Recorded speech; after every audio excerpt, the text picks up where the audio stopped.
everyone, and welcome back to my channel. Today I'm going to be doing my January 2023 monthly setup so you can follow along with what I'm doing. I apologize for the sound of the chainsaw in the background.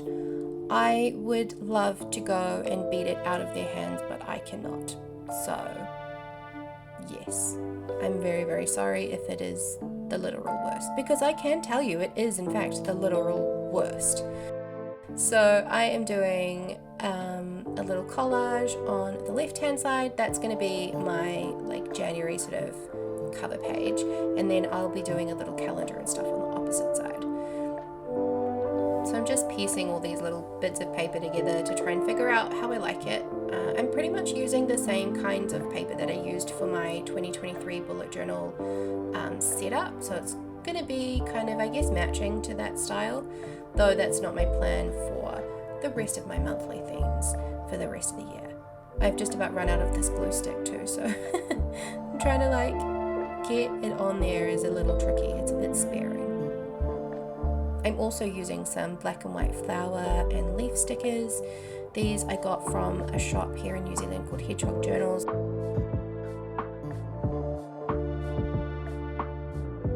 I've added a few flowers in, and then I'm just going in with my typewriter font stamp, which is super popular. I feel like just about everyone who does collage art or bullet journal or pretty much anything has this, these kinds of sets. They're awesome, they're amazing. I plan on using them for so many different things, greeting cards, etc. I know that I will make very good use of these stamps, and so will probably my child as well, so that's awesome. I just love how it looks. I think they're just aesthetically, it's so good. Now I am on the opposite page where I'm going to draw a mini calendar. What I do each month pretty much is just this kind of thing. It works for me. I might switch it up later on in the year in other spreads, but I really love how this works for me. There's kind of a small calendar where I can highlight days and stuff that I have things going on, and then on the right hand side is a list of what all of those things are on each day of the week. This layout is based on, I want to say, maybe Wild Eyes Bujo on Instagram. I think this is where I got this idea from, but I will link them down below. So I'm just using a zebra mild liner to draw in the squares for the days in the mini calendar. I don't know what this color is called, but it is from there. I think it's like a neutrals or earthy toned palette. I don't know. I just got them, they arrived I think the day that I filmed this. I was so excited. I got these from Hedgehog Journals, which is a journal store here in New Zealand, by the way. So if you're looking for them, you could try Hedgehog Journals, you could try Journal Junkies.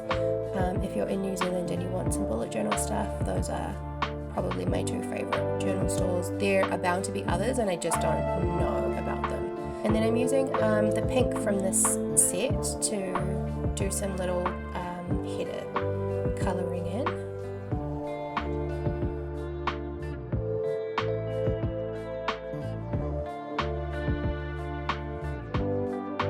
Adding a bit of paper at the top as a little collage to kind of decorate the top of the page a wee bit. And then I'm just going to stamp on this month at the top there.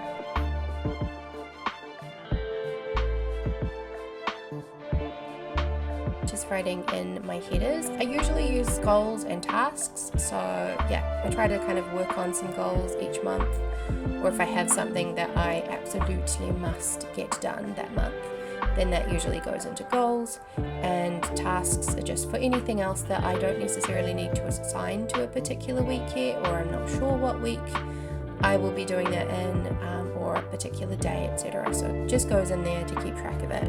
And I'm just using a 0.2 fine liner. I think this is an Artline fine liner to write in the days, the dates I should say, and then also I write the dates down the side. So you probably, you might be thinking, okay, well you're writing dates twice, that seems like more work than you need it to be. And I do understand that. There are definitely times where I'm like, why am I writing this in again? I've tried big calendars before and they're fine. I just find it just always ends up feeling a little bit messy when I'm writing stuff in big squares and stuff, so I don't know. I just like how this looks, I guess. I'm adding some flower details as well on that side because I accidentally wrote several more days than there needs to be in January. There's only 31, there's not 33. But you know, there we are. Over the page is where I'm going to be doing my habit trackers, and also I like to keep track of daily joy. I got these little stamps, so I'm going to put the boxes in and then put numbers inside them. That's my plan. I haven't used these before, and annoyingly could not find my acrylic stamp block either, so I'm just using part of the packaging that came with the stamps to put them on, which is not ideal. I'm tracking 8 different things, so I need 8 different boxes. And now I'm adding just the days, so I needed like 31 days, so that's fine. Annoyingly, the numbers do not line up with the grids on the bullet journal page, so this is not grid perfect. If you want like perfectly gridded numbers, you're gonna have to write them in, or maybe find like a different stamp that's been designed to like fit perfectly within a bullet journal grid system or something. That's okay. I am letting it go. I'm just planning on crossing out the number if I do that thing for the day, and that's great. I'm also adding a header at the top, so I'm using some flower washi tape and some more of the collage paper, and popping some flower stickers on too.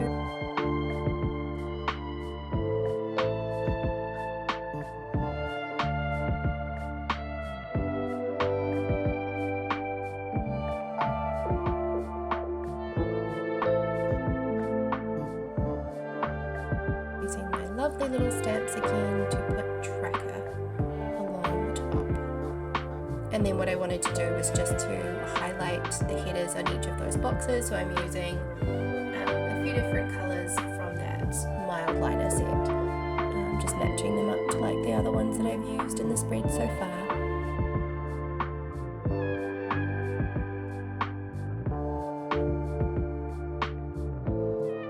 And then I'm moving on to my joy page, and I just do a simple decoration at the top. This is like literally what I do every month when I do this.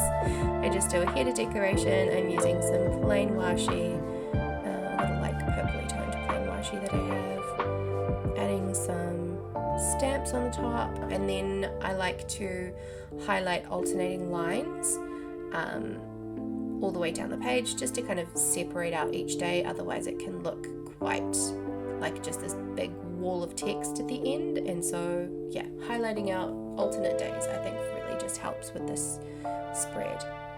My lines, they be wonky. Then I just write the dates down the left side, and I can write whatever I want in each day. I do have a gratitude practice that I tend to do in my weekly spread, so on each day I will write down something that I'm grateful for, but something that I put in my monthly spreads is a joy tracker, and that's where I write down something that gave me some joy from that day. It really helps me focus on the joyful things in my life, which is super duper important. Last year I had some experiences with quite a lot of anxiety and a bit of depression as well, quite a bit of depression at the beginning of last year, and a daily joy practice is one of the things that I think helped me just to focus on things in my life that are amazing and lovely and wonderful, so highly recommend. Oh yeah, and then I'm just going to add some flower stickers in.